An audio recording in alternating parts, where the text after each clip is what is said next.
Tuhan bilang amin. Kemudian Tuhan juga datang kepada Ishak. Ishak, saudaraku, dia waktu itu masa kelaparan. Lalu dia bermaksud pergi ke Mesir.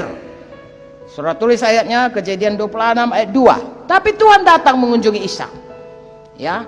Lalu Tuhan berkata kepadanya, tidak usah Ishak, kau tinggal aja di sini, di tanah Filistin ini. Maka engkau akan dapat menuai banyak di sini. Engkau tidak akan kelaparan. Betul saja, saudara baca ayat-ayat selanjutnya. Maka Ishak menabur di situ dan menuai sangat banyak tahun itu. Tidak jadi kelaparan. Jadi Tuhan datang memberi nasihat, memberi arahan, memberi bimbingan, sehingga dia mendapat jalan keluar. Orang lain kelaparan, dia tidak kelaparan. Haleluya. Ya. Selanjutnya saudaraku, Tuhan juga menjumpai Yakub di Betel. Waktu dia lari mau pergi ke rumah Laban pamannya, saudaraku. Kemudian dia melihat tangga naik turun. Tahukah saudara, Yakub ini kerjanya menipu saja. Ya, menipu abangnya supaya dapat hak kesulungan, menipu bapaknya supaya diberkati, ya, dengan memakai bulu-bulu kambing domba, pakai pakaian, menipu. Diajari mamanya nipu aja. Saudara, jangan ajari anak kita menipu.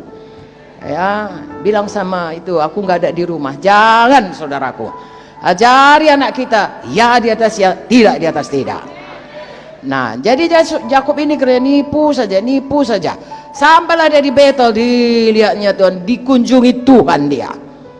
Amin. Dan apa kata Yakub, saudaraku? Mulai dia berkata, Tuhan, di sini rupanya tempatmu. Oh, aku ketemu dengan engkau Tuhan. Kalau aku kau berkati, 1/10 kuberikan kepadamu. Mulai dia, saudaraku, mempunyai hati yang tertuju kepada Tuhan. Kita pun begitu, saudaraku, kunjungi jiwa-jiwa saudaraku sehingga hatinya tertuju kepada Tuhan. Ya, kalau tadinya tukang tipu, berubah dia, saudaraku. Kalau tadinya dia sangat pelit, menjadi pemurah. Amin. Yang mau berusaha keras, tidak malas lagi, sampai dia menjadi rajin. Berubah hidupnya karena perkunjungan kita. Haleluya. Adakah saudara diberkati? Oke, kemudian saudaraku, selanjutnya Keluaran 3 ayat 2. Ini mengenai Musa. Bagaimanakah Musa dikunjungi Tuhan? Tuhan mengunjungi dia dalam semak belukar yang menyala tapi tidak terbakar. Oh, menarik perhatiannya. Ya, dia seorang yang sudah seperti kita ini, sudah tawar hati lah, sudah sampai ngomong pun sudah gagap. Tetapi Tuhan, ya. Makanya waktu dipanggil Tuhan, dia bilang, jangan aku Tuhan, aku mulutku berat. Ya, aku gagap. Begitulah sudah daunnya dia, stresnya dia, saudaraku, 40 tahun. Dari seorang calon Firaun menjadi penggembala domba, bukan dia punya pula, mertuanya punya. Betapa jatuhnya, saudaraku, tapi itu perlu untuk bentukan bagi Musa. Dan pada waktu ketika itulah Tuhan mengunjungi dia, membangkitkan lagi supaya dia bisa menjadi pemimpin orang Israel, membawa keluar 2 juta umat Tuhan keluar dari Mesir menuju tanah Kanaan. Dimulai dengan apa? Tuhan mengunjungi dia dalam semak belukar menyala, tidak terbakar. Seumur hidupnya dia tidak pernah lupa, sehingga dia tidak pernah mundur. Sekali dia katakan iya untuk mau menjadi orang yang dipanggil Tuhan, tidak pernah mundur walaupun begitu banyak yang dihadapi. Mulai dari Firaun yang bandel, orang Israel yang bandel, yang berontak, yang memfitnah dia, dan bangsa-bangsa yang menyerangi, yang tidak mau memberi mereka lewat, dan lain sebagainya. Tapi Musa maju terus karena dia sudah lewat dari perkunjungan Tuhan dalam semak belukar yang tidak terbakar itu. Saya dan saudara juga rasa Tuhan mengunjungi kita, mungkin kita rasanya putus asa, tetapi Tuhan mengunjungi kita dalam firman-Nya, atau ada hamba-hamba Tuhan datang kepada kita, bangkit lagi iman kita. Haleluya.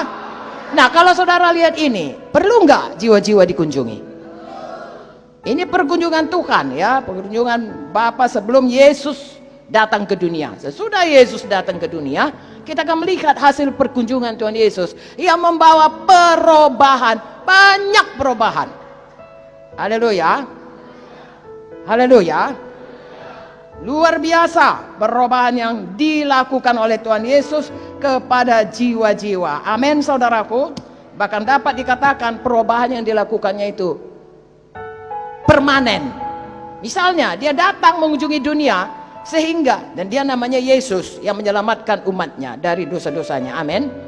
Jadi dia datang ke dunia supaya saudara yang berdosa, saya yang berdosa, tidak binasa, beroleh hidup yang gara-gara perkunjungannya berubah, kita kekal selamanya, dapat hidup selama-lamanya.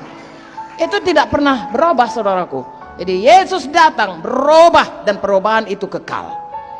Nah, saudara datang ke tempat seseorang, saudara mengunjungi seseorang, tadinya dia nggak selamat, lalu saudara beritakan Injil.